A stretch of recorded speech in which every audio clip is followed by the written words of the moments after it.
such a strange and amusing place. One day you buy him rocket ship underpants, and then the next they're in outer space. Mama, don't you know you keep the whole world turning round?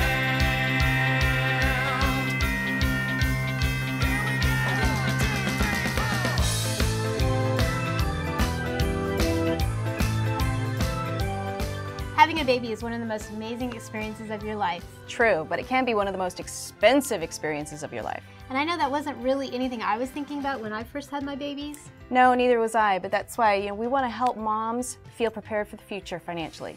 So we, as a part of our New Beginnings series for State Farm, we've invited Eric Hamilton, State Farm agent, to come and talk to us about some of the things we need to do to prepare for our future. Welcome to MommyCast. Welcome. Thank you. It's a pleasure to be here. Okay, so what do moms need to do to prepare for the future financially? To prepare for the future financially, you have to be realistic on what you want that future to look like 5, 10, and even 20 years out. So you think you actually are going to sit there and say, in 5 years I want to be doing this, in 10 years I want to be... How many people can really think that way? I don't know. I can't think what I'm doing tomorrow. I know. That's hard. Well, it is hard, but you're right. I mean, I guess it means sitting down and really taking the time to think about it. I mean, what are the different savings options? With savings plans, what's important is having flexibility and liquidity. You want to be able to get to those funds in case you ever need them. Mm-hmm. So there's CDs or certificates of deposit, which have a short time frame. There's savings accounts, which you can put money into and save for your financial future. And then there's money markets, which may give you a bit of a higher return than your normal savings account will. And you have the access to that money at any time. So this is different than retirement, though, right? I mean, you're talking about two different things when we're talking about retirement and we're talking about having this kind of liquid savings. Wait. So are you telling me that I need to save right now for both? Yeah, I think that's what he's saying, not me. Right? Yes. So you do need to have a liquid kind of savings plan going, and then you have your retirement, which is just put away for when you retire. Right. Right? Right? That's correct. Okay, how do you determine how much you should really put away for that kind of liquid rainy day fund? Well, the first start would be to look at your daily expenses and be realistic with yourself when you're looking at those expenses. Anything more than that, you want to put away into a savings account or somewhere where you can have access to that money in the future.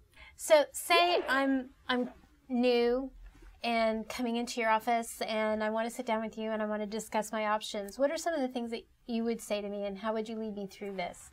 First, take a look at what your daily expenses are and make sure that we have those covered first. Then we're going to take a look at the coverages that you have. So in case something happens that was unforeseen, that you're properly prepared, mm-hmm. and that we can face those things without it having a crimp in your lifestyle. Mm-hmm. Okay, and I would think, with the current economy, I think the thing that's at the forefront of everybody's mind is loss of a job. Right. I mean, how much money really should you put away for to guard against the fact that you might lose your job someday? Right. I was thinking, I'd heard people say, always have 3 months worth of your living expenses saved. There's a rule of thumb out there that says someone should have 6 months worth of savings put away, but it's also based on a lifestyle that you lead. If your normal daily expenses are not very much, then maybe you don't need 6 months of income to take care of those things. But mm-hmm. if your expenses are high on a daily basis, mm-hmm.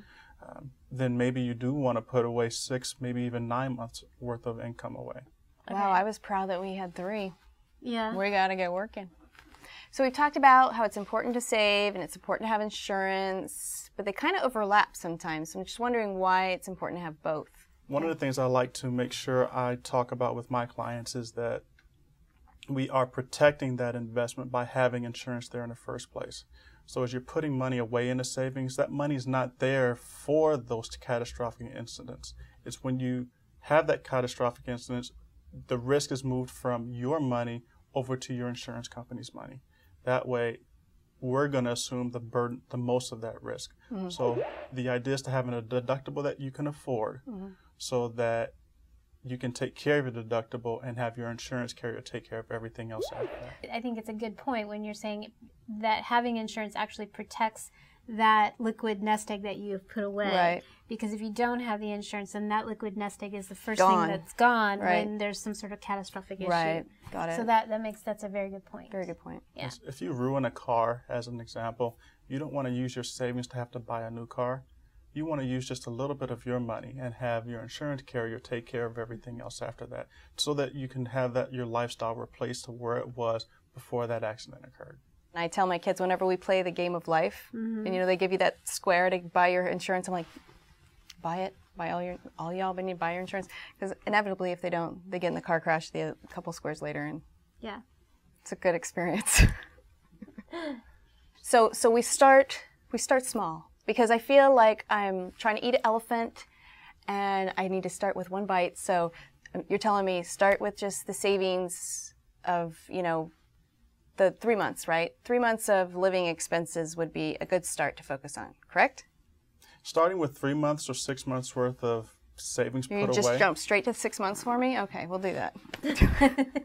All right. So, obviously, the more I can do, the better. But once I achieve that goal, then I can work on to the next one. Because it is overwhelming when you think I've got college, retirement, savings, It is, and it's helpful when you have a financial professional that you can sit down and talk with these issues about. It's just so hard for us to think down the line. How do you get people to think beyond tomorrow? Right.